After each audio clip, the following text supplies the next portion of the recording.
আমরা শেরপুর বগুড়া থেকে এসেছি। আমি পৌরসভা নেত্রী।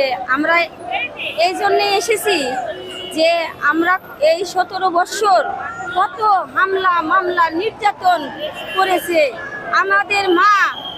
আমরা কখনো তাদের কখনো এই দলকে ছাড়ি নাই, দলকে আমরা এগলে রেখেছি। আমার মা আমাদের জন্য দেশে পচে মরেছে।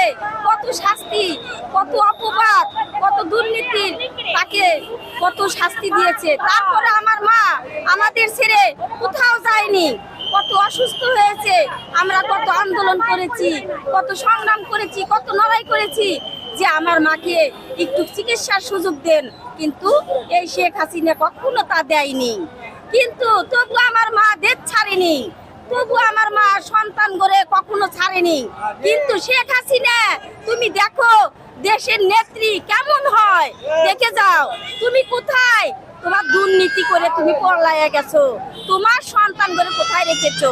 কিন্তু আমার মা কখনো আমাদের ছেড়ে পলায়নি। আজকে আমরা তার সুখবরে আমরা কখনো ঢল ভেঙেছে মানুষের, কত মানুষ এসেছে। তুমি দেখো শেখ হাসিনা কোথায়, তুমি দেখো আল্লাহ কখনো ছেড়ে দেয়, কখনো ছাড় দেয়নি। আল্লাহ ছেড়ে দেয়, কখনো ছাড় দেয় না।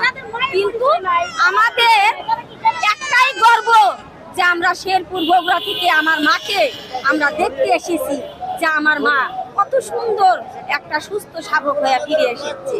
কিন্তু আমরা এটাই চাই যে আমার মা আগের মতো, আমার নেত্রী আগের মতো আবার গদিতে আমরা দেখতে চাই।